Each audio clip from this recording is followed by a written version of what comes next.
Kumusta kaibigan? Ang kwento nating itatampok ngayon ay ang napakagandang pelikulang The Outfit.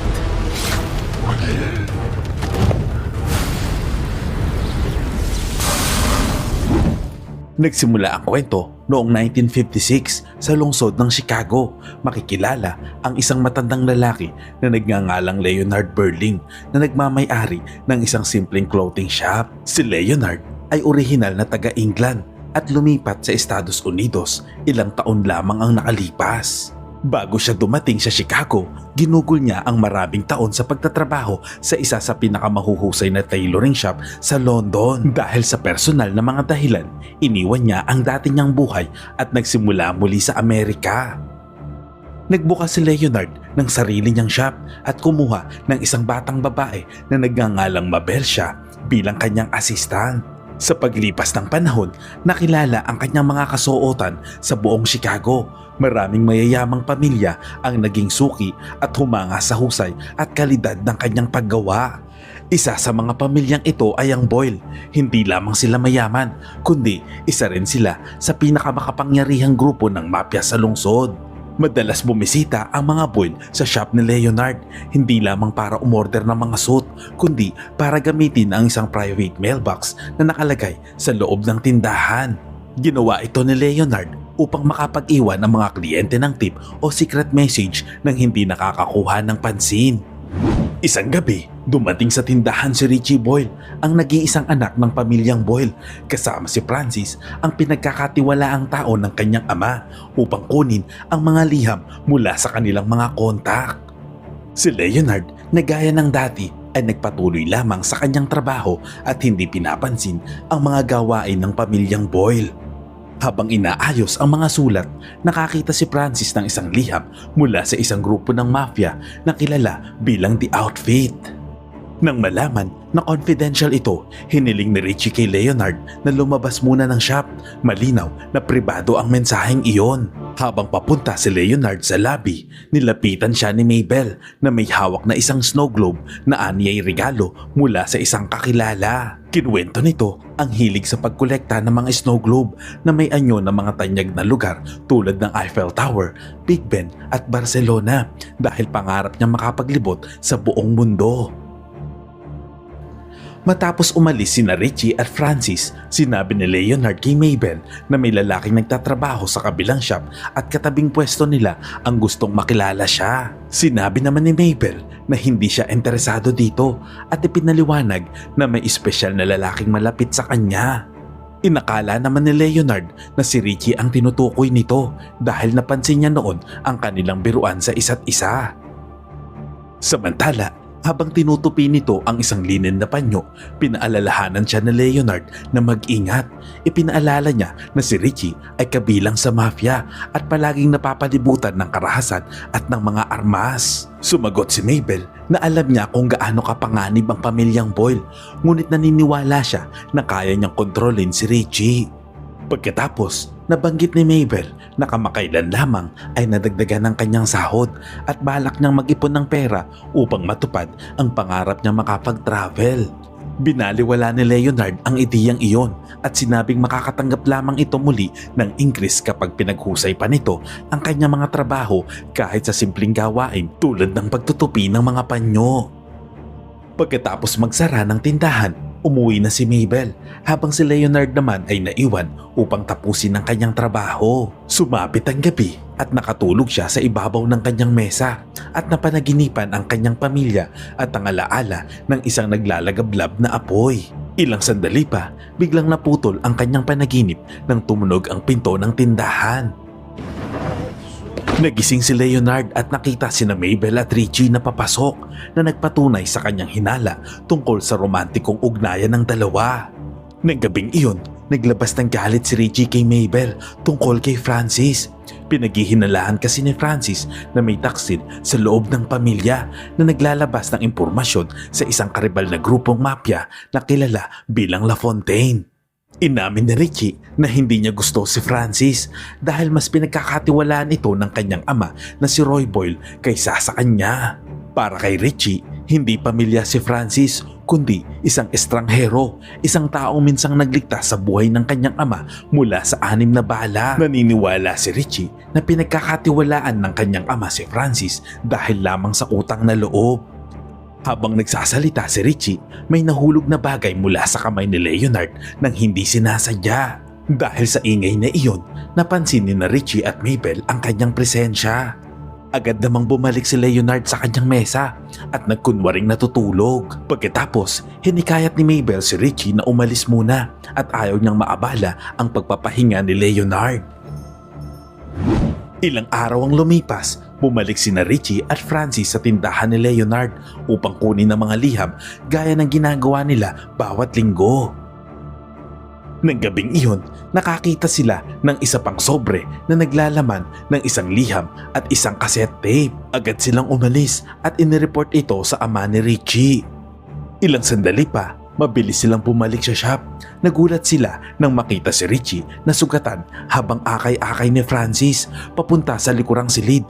Duguan ito dahil sa tama ng bala sa tiyan. Tinuwagan ni Francis ang ama nitong si Roy Boyle at ipinaliwanag na tinambangan sila ng mga tauhan ng La Fontaine. Sinabi din niya na nagtatago sila sa shop ni Leonard. Nangako naman ng ama nito na darating kaagad. Pagkatapos, hiniling ni Francis kay Leonard na tahiin ang sugat ni Richie. Nag-alinlangan naman si Leonard at sinabi nito na hindi pa siya kailanman nakatahi ng sugat ng isang tao. Ngunit dahil sa matinding sitwasyon, pumayag din ito. Gamit ang kanyang limitadong karanasan sa digmaan, tinahi niya ang sugat ng walang pampamanhid. Nahimatay naman si Richie dahil sa sobrang sakit, ngunit tumigil ang pagdurugo. Habang wala pang malay si Richie, kinuha ni Francis ang kaset mula sa maleta at hiniling kay Leonard na bantayan muna ito. Tumanggi si Leonard at sinabi kay Francis na isama na nila si Richie at ang kaset dahil ayaw niyang masangkot sa mga gawain ng pamilyang Boyle. Ngunit iginiit ni Francis na doon muna sila dahil ang shop ang nag-iisang ligtas na lugar sa oras na iyon. Ipinaliwanag ni Francis na kailangan niyang umalis upang humanap ng cassette player. Ang tape ay naglalaman ng isang recording mula sa FBI wiretap na lihim na inilagay ng isa sa mga miyembro ng pamilyang Boyle. Naniniwala si Francis na may taksil sa loob ng pamilya na nakikipagtulungan sa FBI. Balak sanang pakinggan ni na Richie ang tape mula sa ibang lugar, ngunit nasira ang kanilang plano dahil sa pag-atake. Dahil maraming grupo ng mafia ang gustong makakuha ng cassette tape, kailangan ni Francis na mapakinggan ito kaagad upang makumpirma kung sino ang taksil. Pagkaalis ni Francis, unti-unting nagkamalay si Richie. Sinabi ni Leonard na alam na niya ang tungkol sa cassette tape at ang paghahanap sa nagtraidor sa kanilang grupo. Tinanong niya si Richie kung may pinaghihinalaan ito na maaaring isang taong malapit sa kanila o kahit hindi opisyal na miyembro ng pamilya. Hindi naman umimik si Richie. Pagkatapos, umupo si Leonard, tinampot ang kanyang tela at mahinaong sinabi na siya ang taksil na naglalabas ng impormasyon. Napatigil si Richie sa katumawa ng malakas at iniisip na nagbibiro lamang si Leonard. Natawa rin si Leonard saka nagpatuloy sa pananahi. Nagbiro si Richie na hinding-hindi maaaring magtaksil si Leonard dahil isa lamang siyang mananahi. Sinabi naman ni Leonard na hindi siya isang karaniwang mananahi kundi isang cutter. Ang mananahi ay gumagamit lamang ng karayom at sinulid, ngunit ang isang cutter ay iba. Isang taong sumailalim sa maraming taong pagsasanay bago pagkatiwalahang humubog ng mga kasuotan. Dagdag pa ni Leonard na siya ay nag-apprentice sa isa sa pinakamahusay na tailoring house sa London, ang The Row, bago niya binuksan ang sarili niyang shop. Pagkatapos, ibinalik ni Leonard ang usapan kung sino ang taksil sa kanilang grupo at sinabi niya na maaaring si Francis ang totoong traidor at nagpapanggap lamang ito. Ilang sandali pa, bumalik si Francis sa tindahan ni Leonard. Bago pa siya makalapit kay Richie, mahinang ibinulong ni Leonard na pinaghihinalaan siya ni Richie bilang taksil at sinabing nabuksan na nito ang maletang iniwan niya. Sinadya ni Leonard na sabihin iyon upang pag-awayan ng dalawa. Teka kaibigan, bago natin ipagpatuloy ay maaari ba ako makahingi ng like? Simpleng bagay lang yan pero napakalaking tulong sa akin yan.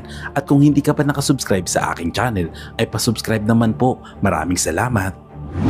Dahil sa mga sinabi ni Leonard, nagsimulang questionin ni Richie si Francis. Tinanong niya kung bakit sa pag-atake ng mga tauhan ni Lafontaine, siya lamang ang tinamaan ng bala habang si Francis ay hindi nasaktan. Iginiit ni Francis na baka sinwerte lamang siya at agad na sinabing pakinggan na nila ang cassette player. Ngunit tumanggi si Richie at sinabi na hintayin muna ang kanyang ama. Lalong uminit ang sitwasyon hanggang sa mag-agawan sila sa kaset. Nang matuklasan nila na walang laman ng maleta, kapwa sila bumunot ng baril. Unang nagpaputok si Richie, ngunit sumablay ang bala. Gumanti naman ng putok si Francis, tinamaan si Richie sa leeg at agad itong namatay. Habang nanginginig sa nangyari, hinalughog ni Francis ang silid, kumbinsidong itinago ni Richie ang kaset. Hindi nagtagal, dumating si Roy at ang kanyang mga tauhan sa shop. Nang makita ang nangyari, hiniling ni Francis kay Leonard na itago ang bangkay ni Richie at linisin ng dugo. Sumunod naman si Leonard at nang pumasok si Roy sa silid, malinis na at walang bakas ang sahig. Pagkatapos, gumawa ng kwento si Francis. Sinabing umalis si Richie na dala ang kaset nang hindi sinasabi kung saan siya pupunta. Pinaniwalaan naman siya ni Roy at inutusan si Francis na hanapin si Richie at ibalik ito. Habang naghihintay, umupo si Roy sa loob ng opisina ni Leonard at nagsimulang magkwento. Ipinaliwanag niya na ang The Outfit ay isa sa pinakamakapangyarihang mafia sa buong mundo na may mga network sa Europa at Amerika. Kamakailan lamang ay inalok ng alyansa ang pamilyang Boyle dahil sila lamang ang grupong sapat ang lakas upang labanan ang Lafontaine. Ayon kay Roy, ang cassette tape na mula sa The Outfit ang patunay ng kanilang suporta. Naglalaman ito ng isang FBI wiretap na layong ilantad ang taksil sa loob ng pamilyang Boyle. Tinanong ni Leonard kung bakit ikinukwento nito ang bagay na iyon sa kanya dahil karaniwan ay hindi ito nagsishare ng mga usaping pampamilya. Doon inamin ni Roy na pinaghihinalaan niyang nagtatago si Richie sa loob ng tindahan. Itinuro niya na naroon pa rin ang coat nito at alam nito na hindi kailanman ito aalis sa gitna ng taglamig na walang suot na coat. Dahil kumbinsido si Roy na may alam si Leonard, tinutukan ito ng baril ng kanyang mga tauhan at hiniling na sabihin na ang katotohanan. Bago pa makasagot si Leonard, pumasok si Francis habang nakatutok ang baril nito kay Mabel. Sa takot na makasaktan ni Francis si Mabel, agad na nagsalita si Leonard. Sinabi niya na nahihiya si Richie matapos mapatay ni Francis ang 4 na tauhan ng Lafontaine habang siya ay wala namang napatay. Dahil may gustong patunayan sa sarili, bumalik si Richie sa teritoryo ng Lafontaine upang lumaban. Dagdag pa ni Leonard na nakiusap si Richie na huwag itong sasabihin dahil ayaw nitong mag-alala ang kanyang ama. Tinanong naman ni Roy si Francis kung bakit hawak nito si Mabel. Sinabi ni Francis na maaaring pumunta si Richie sa bahay ni Mabel dahil kasintahan niya ito. Hinarap ni Roy si Mabel at tinanong kung nasaan si Richie, ngunit itinanggi nito na mayroon siyang alam. Muling sumingit si Francis. Sinabing nakakita siya ng dugo sa carpet ni Mabel at sinabing maaari kay Richie iyon. Nawalan na ng pasensya si Roy at nagsimulang gumamit ng puwersa upang mapagsalita si Mabel. Ngunit agad na namagitan si Leonard upang pakalmahin ito. Minsan niya nang nawala ang kanyang asawa at anak na babae sa isang sunog at si Mabel ngayon ay itinuturing niyang parang sariling anak at hindi niya kayang makita itong masaktan. Bago pa tuluyang lumala ang tensyon, tumunog ang telepono. Sinagot iyon ni Leonard at sinabing si Richie ang tumawag.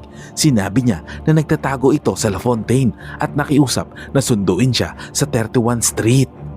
Nagmadali namang lumabas si Roy at ang kanyang mga tauhan upang hanapin ito. Inutusan niya namang manatili si Francis upang bantayan sina Leonard at Mabel kung sakaling nagsisinungaling si Leonard.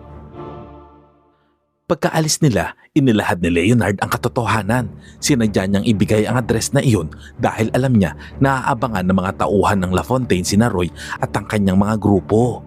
Pagkatapos, inamin ni Leonard na si Mabel ang tunay na taksil. Matapos magsimula ang kanyang relasyon kay Richie, ginamit ni Mabel ang kanyang posisyon upang mangalap ng impormasyon tungkol sa pamilyang Boyle. Pagkatapos ay ipinasa niya ito sa Lafontaine kapalit ng pera. Nang mapagtanto niya na malalaman ito ni Francis, lumapit siya sa FBI at humiling na maglagay ng wiretap upang ibagsak ang pamilyang Boyle. Inamin ni Leonard na alam niya ang plano ni Mabel, Ngunit pinayagan niya ito dahil nauunawaan niya na desperado itong kumita ng pera upang matupad ang pangarap na makapaglibot sa buong mundo. Sa ganitong paraan, mananatili siyang ligtas habang ang FBI ang bahala upang mawala ang mafia para sa kanya. Dagdag pa nito na siya mismo ang nagtago ng kaset upang maprotektahan si Mabel. Hindi nagtagal, tumating sila Fontaine at ang kanyang mga tauhan sa shop upang bayaran si Mabel kapalit ng cassette recording. Bago ang kanilang pagkikita, sinabi ni Francis kina Leonard at Mabel na magbigay ng senyas kapag naibigay na nila Fontaine ang pera upang makalabas siya sa pinagtataguan at mapatay sila Fontaine. Nang dumating sila Fontaine, ibinigay niya ang pera kay Mabel kapalit ng kaset. Ngunit sa halip na tulungan si Francis, pinagtaksilan siya ni Leonard at Mabel at ibinunyag ang kanyang pinagtataguan. Pinagbabaril ng mga tauhan nila Fontaine si Francis hanggang sa mamatay. Pagkaalis nila, ipinaliwanag ni Leonard ang lahat kay Mabel.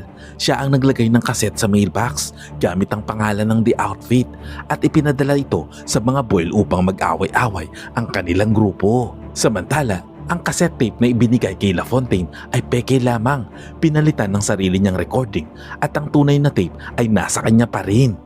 Ang gusto ni Leonard ay ibigay ni Mabel ang tunay na tape sa FBI upang tuluyang mawala pareho ang mga mafiyang Boyle at ang La Fontaine. Sa huli, sinabi ni Leonard kay Mabel na gamitin ang pera upang tuluyang tuparin ang kanyang pangarap na makapaglakbay.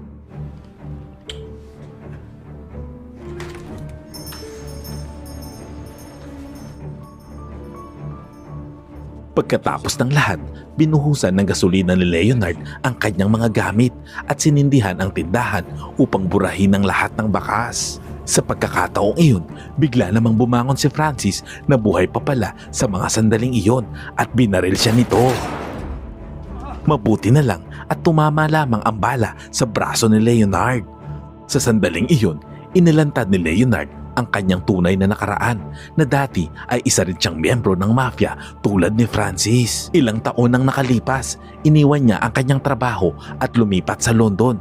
Ngunit natagpuan siya ng mga tauhan ng kanyang boss at pinatay ang kanyang asawa at anak na babae sa isang sunog. Ang trahedyang iyon ang nagtulak sa kanya patungong Chicago kung saan sinikap niyang magsimula ng bagong buhay at kalimutan ang kanyang nakaraan. Nang mga sandaling iyon, sinubukan naman siyang atakehin ni Francis, ngunit nagawang makuha ni Leonard ang kanyang gunting at agad na isinaksak ito kay Francis na naging sanhi ng kanyang pagkamatay.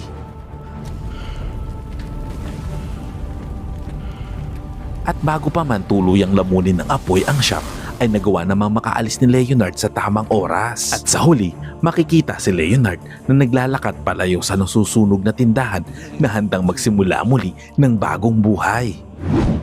Ang moral lesson ng kwentong ito ay mabuti pa si Leonard ay magbabagong buhay na. Samantalang ang mga politikong buhaya sa Pilipinas ay tuloy-tuloy pa rin. Aray ko! Salamat kaibigan at umabot ka sa punto ng video na ito. Anong masasabi mo sa ending ng kwento? Kung nagustuhan mo ito, ay pwede ba akong makahingi ng like at pakitype naman sa comment section ang salitang Agnus Project. At kung bago ka naman sa ating munting channel, ay pasubscribe naman po bilang suporta. At para maipagpatuloy natin ang paghahatid ng magagandang movie recap, panoorin mo na rin po ang buong movie pag may time ka. Sana'y nagustuhan mo kaibigan ang kwentong ating itinampok. Kung magkagayon, ay baka naman pwedeng pakilike ang video ito at pasubscribe na rin sa aking channel. Kung hindi mo naman ito nagustuhan, ay pwede mong pindutin ang dislike button ng 2 beses para makasigurado ka.